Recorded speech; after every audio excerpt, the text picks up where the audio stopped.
आपने अभी हाल ही में देखा होगा, इससे पहले कोई महामारी आती थी, कोई बीमारी आती थी, कोई पुरस्कार नहीं था, कोई पूछता नहीं था, कोई वैक्सीन नहीं, कोई दवा नहीं, कोई उपचार की सुविधा नहीं। लेकिन इस सदी की सबसे बड़ी महामारी के दौरान आपने देखा होगा, इस सदी की सबसे बड़ी महामारी के दौरान आपने देखा होगा, प्रधानमंत्री मोदी जी जनता से सीधे संवाद बना रहे थे, जनता के सुख दुख में सहभागी बन रहे थे। देश के सबसे बड़े राज्य उत्तर प्रदेश के अंदर कोरोना प्रबंधन सबसे बेहतरीन मॉडल के रूप में प्रस्तुत करने का कार्य भी हम लोगों ने आपके बीच में प्रस्तुत किया। हमने जीवन भी बचाया और लोगों की जीविका को बचाने के लिए भी भरसक प्रयास किया। जहां पे गरीबों को किसी सुविधा की आवश्यकता थी, हमने वहां पर वो सुविधा भी दी। जहां पे फिक्स चार्ज पर माफी की आवश्यकता थी, वहां पर व्यापारियों को, सामान्य उद्यमियों को उस सुविधा का लाभ भी देने का कार्य किया गया, जिससे हर एक तबके का भला हो और इस महामारी का सामना कर सकें। फ्री में टेस्ट, फ्री में उपचार और सबको वैक्सीन, मुफ्त में वैक्सीन 100 करोड़ लोगों को देश के अंदर और लगभग 13 करोड़ लोगों को उत्तर प्रदेश के अंदर अब तक वैक्सीन दिया जा चुका है। ये सरकार की संवेदनशीलता को दिखाता है। मुफ्त में अनाज हो, मुफ्त में वैक्सीन हो, मुफ्त में टेस्ट, मुफ्त में उपचार, ये अनुमान करिए, देश वही, प्रदेश वही। पहले रसोई गैस के लिए लोगों को लाठी खानी पड़ती थी, आज फ्री में कनेक्शन मिल रहे हैं। पहले गरीबों को मकान नहीं मिलता था, लेकिन आज प्रधानमंत्री आवास योजना और मुख्यमंत्री आवास योजना में हर गरीब को मकान उपलब्ध करवाए जा रहे हैं। पहले बिजली नहीं आती थी, तब आपका स्वर्णकार भाई जब कोई कार्य करता था, उस समय पॉल्यूशन कंट्रोल बोर्ड के अधिकारी जाकर के प्रताड़ित करते थे, तमाम प्रकार से बंदिशें डालते थे। लेकिन आज बिजली की भरपूर आपूर्ति करने का प्रयास हो रहा है। भाइयों बहनों, पहले पर्व और त्योहार आते थे जब कमाई का माध्यम बनता था, जब कमाई होनी थी, उस समय प्रदेश में दंगे शुरू हो जाते थे और दंगाइयों को, इन पेशेवर दंगाइयों को सत्ताधारी दल के लोग पूरी बेशर्मी के साथ प्रश्रय देते थे, वे अराजकता फैलाते थे। और अगर कोई व्यापारी इस बात की मांग करता था कि हमारा उत्पीड़न हुआ है, हमारी एफआईआर होनी चाहिए, उसकी एफआईआर तो नहीं होती थी, उल्टा उस पर एफआईआर जरूर हो जाता था। यही प्रदेश के अंदर होता था। कोसी कला से दंगों की शुरुआत जो शुरू हुई थी 2012 में, उसका एक लंबा सिलसिला प्रदेश के अंदर चलता गया और किस रूप में पूरे प्रदेश के अंदर यह अराजकता फैली, ये किसी से छुपा हुआ नहीं, किसी से नहीं छुपा है। पहले सरकारें अपने लिए जीती थी, अपने परिवार के लिए जीती थी, उनको समाज से कोई लेना देना नहीं था, आस्था से कोई लेना देना नहीं था, व्यापारियों से कोई लेना देना नहीं था, गरीबों से कोई लेना देना नहीं था, किसानों से कोई लेना देना नहीं था। केवल अपने और अपने परिवार के लिए और अपनी जाति के लिए वे लोग केवल अपना जीवन यापन कर रहे थे, लूट खसोड़ करते थे, योजनाओं का लाभ केवल उन लोगों तक पहुंचाते थे। लेकिन आज ऐसा नहीं है। आज तो योजनाओं का लाभ समाज के प्रत्येक तबके को उपलब्ध करवाया जा रहा है और हर तबका इन योजनाओं के साथ जुड़ करके समाज की मुख्य धारा के साथ जुड़ता हुआ दिखाई दे रहा है। आज आपने देखा होगा, कोरोना के मामले दुनिया के अंदर तेजी के साथ बढ़े हैं, लेकिन उत्तर प्रदेश ने मजबूती के साथ उसको नियंत्रित भी किया है। पर्व और त्योहार, अभी हाल ही में अपने दुर्गा पूजा के आयोजन को संपन्न किया है, विजयादशमी के कार्यक्रम को भव्यता के साथ संपन्न किया है, कोई बंदिश नहीं। सावधानी और सतर्कता के लिए सरकार कह रही है, लेकिन बाकी कोई बंदिश नहीं। अनुमान करिए, अगर ये स्थिति सपा, बसपा या कांग्रेस की सरकार के समय होता, क्या होता? अराजकता फैलती, महाराष्ट्र की तरह लंबी श्रृंखला मरने वालों की होती, अव्यवस्था फैल जाती, अराजकता का वातावरण होता और इस वातावरण में राजनीतिक दलों में भारतीय जनता पार्टी और कुछ सामाजिक संगठनों के कार्यकर्ता कार्य कर रहे थे। शेष की स्थिति क्या थी? कहां कांग्रेस थी, कहां सपा थी, कहां बसपा थी? ये सभी आइसोलेशन में थे। इनको जनता से कोई लेना देना नहीं था। लेकिन जब चुनाव की आहट सुनाई दे रही है तो अब इनके भी स्वर बदलते हुए दिखाई दे रहे होंगे। ये लोग फिर से अपनी उपस्थिति दर्ज करवा रहे हैं, नए नए नारों के साथ आएंगे, सामाजिक ताने बाने को तोड़ेंगे, अव्यवस्था और अराजकता का एक वातावरण खड़ा करने का प्रयास करेंगे और फिर वही गुंडागिर्दी, वही अराजकता, वही दंगे, वही अराजकता, यही इनका एकमात्र हो रहा है और उसी के साथ ये पूरे सामाजिक ताने बाने को छिन्न भिन्न करने का प्रयास भी करेंगे। भाइयों बहनों, आपने बदलते हुए भारत को भी देखा और बदलते हुए उत्तर प्रदेश को भी देखा है। प्रदेश वही है, तंत्र वही है, केवल सरकारें बदली हैं और सरकार बदलने के बाद कैसे व्यापक परिवर्तन लाया जा सकता है। कुछ चीजें हैं जो ओवरऑल सिनेरियो को चेंज करता है। आपने देखा होगा प्रदेश के अंदर 2016 तक प्रदेश के अंदर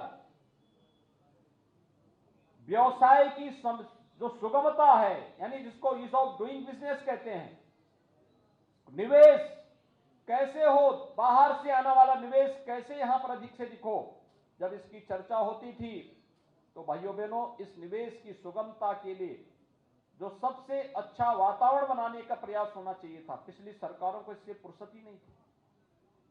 उत्तर प्रदेश 14वें, 15वें, 16वें स्थान पर आता था और मात्र 3 साल के अंदर प्रयास किया गया, कुछ रिफॉर्म किए गए, परिणाम है ईज ऑफ डूइंग बिजनेस में, यानी निवेश की सुगमता के लिए आज देश के अंदर उत्तर प्रदेश 14वें स्थान से उसकी रैंकिंग में सुधार होते हुए आज वो दूसरे नंबर पर आया है।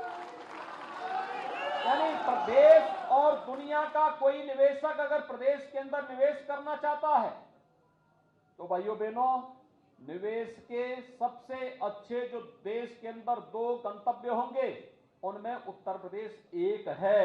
यानी किसी भी व्यक्ति को निवेश करना होगा तो उसको उत्तर प्रदेश के अंदर निवेश जरूर करेगा।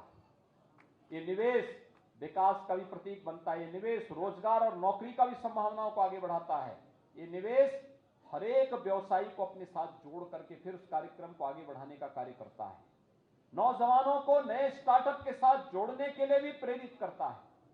और यह कार्य लगातार प्रदेश के अंदर पिछले 4.5 वर्ष के अंदर आपने बदलते हुए देखा है।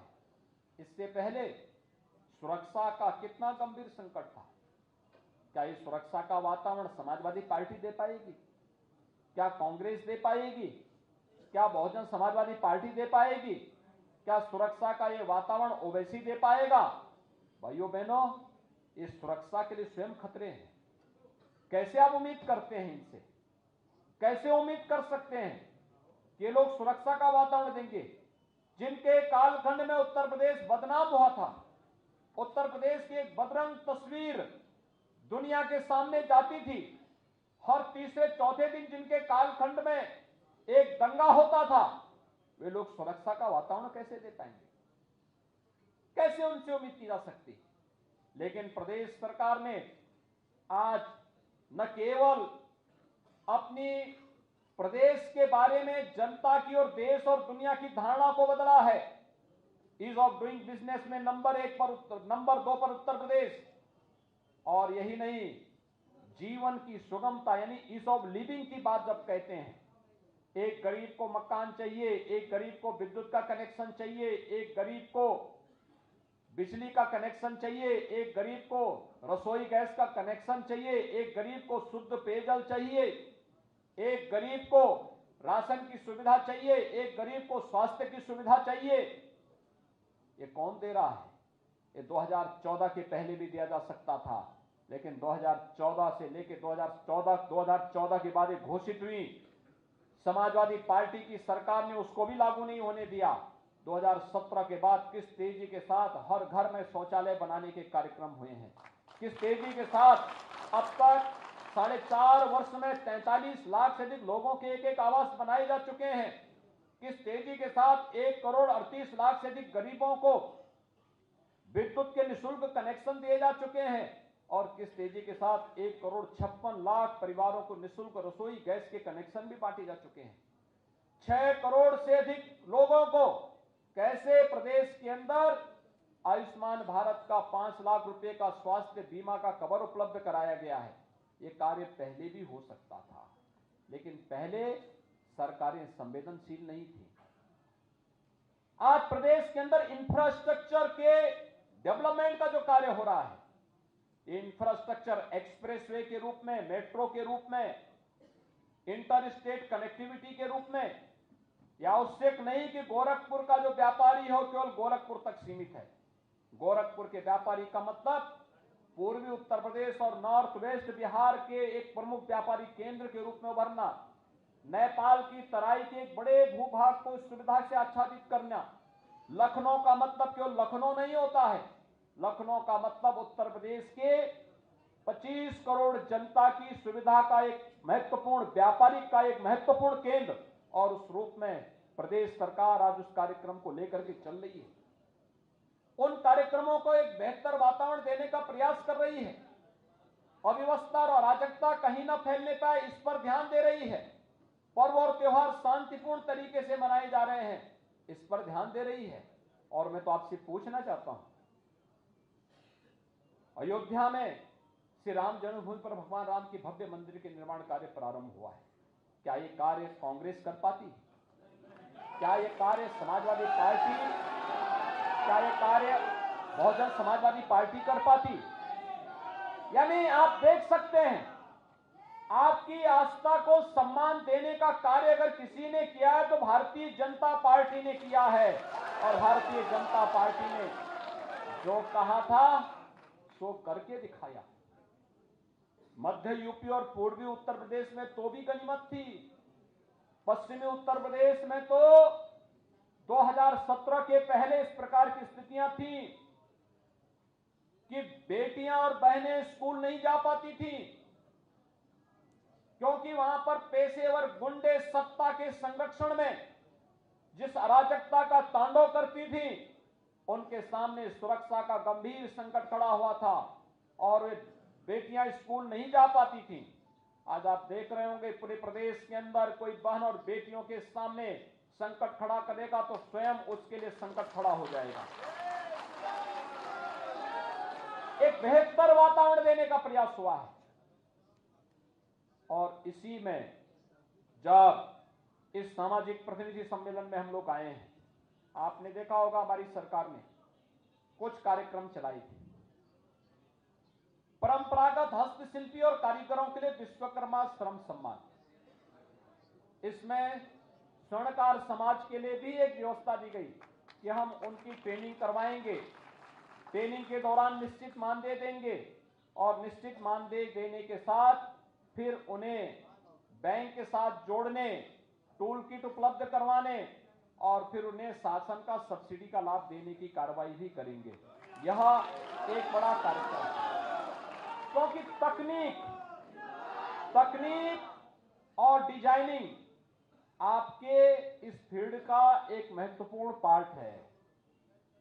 अच्छी तकनीक अगर है और बाजार की मांग के अनुरूप अगर हम डिजाइन दे रहे हैं तो स्वाभाविक रूप से आपका प्रोडक्ट मार्केट में उतनी मजबूती के साथ अपना पांव जमाएगा और तेजी के साथ उसका प्रचार प्रसार होगा।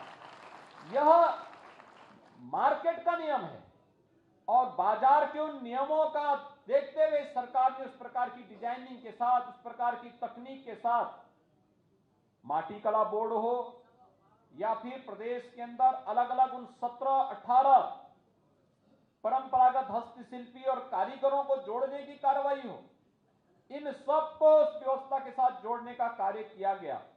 और आज उसका परिणाम है कि हम लोगों ने लाखों ऐसे उद्यमियों को, व्यापारियों को, नौजवानों को इस ट्रेनिंग का हिस्सा बनाकर उन्हें टूल किट उपलब्ध करवाया है। बल्कि दिसंबर तक का लक्ष्य मैंने एमएसएमई विभाग को दिया है कि दिसंबर तक कम से कम 75,000 ऐसे हस्तशिल्पी और कारीगरों को फिर से सम्मानित करने की आवश्यकता है। टोल किट और बैंक से लोन देने की लोन के साथ शासन की सब्सिडी उपलब्ध करवाने की कार्रवाई के साथ जोड़ने की आवश्यकता है। भाइयों बहनों, प्रदेश वही है, सरकार बदली है। सरकार बदलने के साथ ही हमने प्रदेश के अंदर व्यापारी कल्याण बोर्ड का भी गठन किया।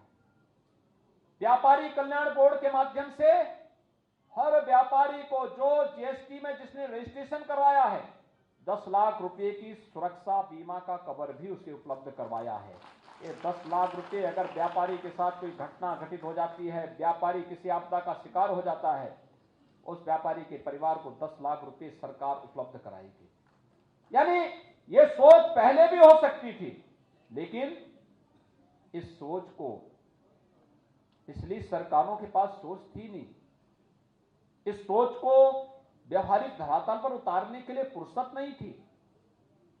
जब प्रदेश का मुख्यमंत्री 12 बजे सो करके उठेगा, कैसे उम्मीद करते हैं कि वो जनता के बारे में क्या सोच पाएगा? समाज की कोई जानकारी उसको नहीं होगी, व्यवहारिक जानकारी नहीं होगी, कैसे उम्मीद करते हैं?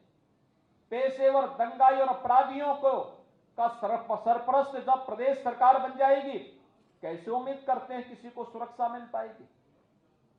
अंतर साफ है। पहले 2017 के पहले जो सरकारें थी, कांग्रेस रही हो, सपा या बसपा, इनके लिए अपना परिवार ही प्रदेश था। सोच उससे बाहर थी ही नहीं। अपने परिवार और अपने खानदान के लिए कर लेंगे, यही उनके लिए सब कुछ था। लेकिन भाइयों बहनों, 2017 के बाद जो सरकार आई है उसके लिए प्रदेश ही परिवार है। प्रदेश की 25 करोड़ जनता की सुरक्षा, उनके लिए व्यवस्था, उनका संरक्षण, ये टॉप प्रायोरिटी है। आस्था के साथ खिलवाड़ करने की छूट किसी को नहीं। पहले ही सरकार ने कह रखा है, देखिए हम सुरक्षा सबको देंगे, आस्था का सम्मान सबको करेंगे, शासन की योजनाओं का लाभ सबको देंगे, लेकिन अगर दंगा करोगे, गरीब की जमीन पर कब्जा करोगे, व्यापारिक प्रतिष्ठानों में लूटपाट करोगे, तो भरपाई करते करते 7 पीढ़ियां बीत जाएंगी, तब भी भरपाई नहीं कर पाओगे। पहले आतंकवादियों को सम्मानित किया जाता था। याद करिए, 2012 में समाजवादी पार्टी की सरकार आई थी। राम जन्मभूमि पर आतंकी हमला करने वाले आतंकवादियों को, मुकदमों को सबसे पहले वापस लेने का कार्य करती है। और हमारी सरकार आती है तो आतंकवादी दूर दूर तक कहीं दिखाई नहीं देता है।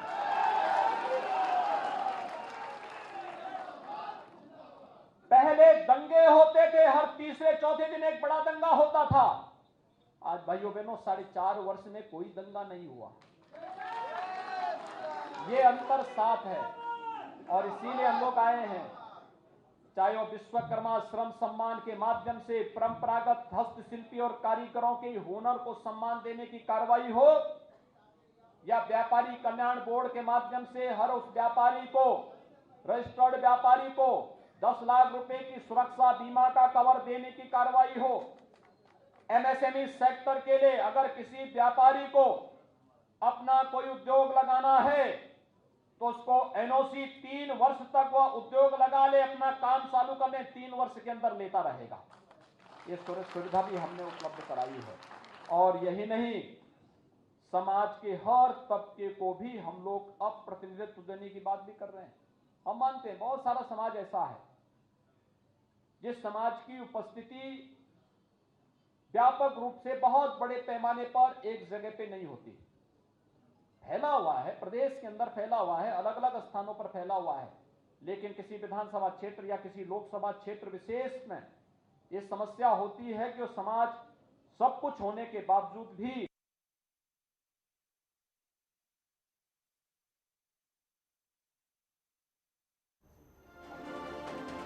विपक्ष पर सीएम योगी का वार। और जिस तरह से लगातार सीएम योगी आदित्यनाथ ने कहा कि हमने कोशिश की कि किस तरह से विकास हो राज्य का, उसको लेकर हम कामकाज भी कर रहे हैं। तो बीजेपी का पिछड़ा वर्ग सम्मेलन और इस सम्मेलन में पिछड़ा वर्ग के लिए खास तौर पर सरकार के क्या प्लान थे, किस तरह से काम किया सरकार ने, ये तमाम बातें सीएम योगी ने रखी।